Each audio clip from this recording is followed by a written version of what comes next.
नमस्कार, बहुत बहुत स्वागत न्यूज़ 24 पर। मैं आपके साथ पूजा राठौर शर्मा। और चलिए, बिहार विधानसभा चुनाव के बाद अब तैयारी है सरकार गठन को लेकर। तो ऐसे में जो बड़ी खबर सामने आ रही है, पटना में बीजेपी विधायक दल की बैठक शुरू हो गई है और इस बैठक में केंद्रीय पर्यवेक्षक, सह पर्यवेक्षक सभी मौजूद हैं और बैठक में चुना जाएगा विधायक दल का नेता।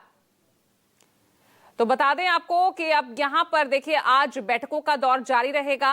पहले बीजेपी विधायक दल की बैठक है जो कि शुरू हो चुकी है। जेडीयू विधायक दल की बैठक है, वो भी कुछ ही देर में शुरू हो जाएगी। 11:30 बजे का वक्त रखा गया है। तो ऐसे में विधायक दल का नेता चुना जाएगा और फिर नजर रहेगी दोपहर को होने वाली यहां पर एनडीए विधायक दल की बैठक में, जिसमें विधायक दल का नेता यानी जो फॉर्मली जो औपचारिक मुहर लग जाएगी नीतीश कुमार के नाम पर। और कल का दिन जब 10वीं बार सीएम नीतीश शपथ लेंगे मुख्यमंत्री पद की। इस बीच आप तस्वीरें देख रहे हैं यहां पटना से, जहां बीजेपी विधायक दल की बैठक शुरू हो चुकी है। कुमार गौरव हमारे साथ बने हुए हैं। कुमार गौरव, ये बैठक कितनी महत्वपूर्ण, क्योंकि जो विधायक दल का नेता चुना जाएगा, सरकार गठन में उसकी क्या भूमिका रहेगी और नाम किस किस के सामने आ रहे हैं?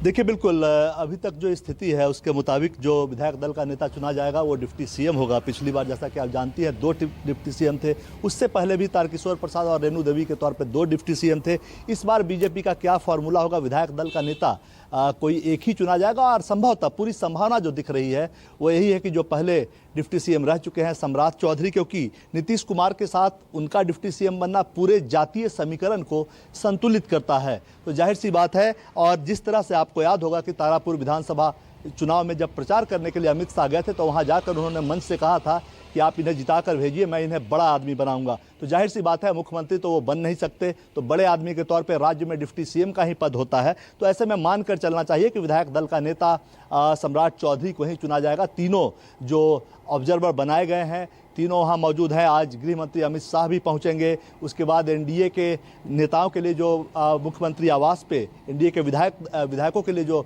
डिनर का आयोजन रखा गया है उसमें भी वो शिरकत करेंगे। उससे पहले नीतीश कुमार से मिलेंगे और तमाम जो पेच हैं उसको सुलझा लेंगे। जो कुछ कन्फ्यूजन है मिनिस्ट्री के स्वैपिंग को लेकर, चूंकि सीट स्वैप भी हुए थे विधानसभा चुनाव में इस सभी गठबंधन सहयोगियों के बीच, तो मिनिस्ट्री का भी इसमें स्वैपिंग होना है। कुछ जो बीजेपी के पास है वो जेडीयू के पास जा सकता है, बाकी सहयोगियों के पास जा सकता है, और जो जेडीयू के पास है उसमें से कुछ बीजेपी के पास जा सकता है या बाकी सहयोगियों को भी जा सकता है। तो कुल मिलाकर ऑप्शंस अभी एक तरह से ओपन है। लेकिन ये बात तय है कि जो विधायक दल का नेता चुना जाएगा वो जाहिर तौर पे डिप्टी सीएम बनेगा। और सम्राट चौधरी उस रेस में सबसे आगे दिखते हैं, क्योंकि जातीय कॉम्बिनेशन मुख्यमंत्री नीतीश कुमार के साथ उनका बैठता है, जिससे कि अच्छा खासा पिछड़ा वर्ग का जो वोट है वो प्रभावित होता है, वो आपके कब्जे में आता है। तो राजनीति इसी हिसाब से की जाती है। लिहाजा इसके बाद की जो बात होगी, यानी कि विधायक दल का नेता चुनने के बाद एनडीए विधायक दल की बैठक होगी, फिर शाम को तमाम बैठक है। उसके बाद से धीरे धीरे तस्वीरें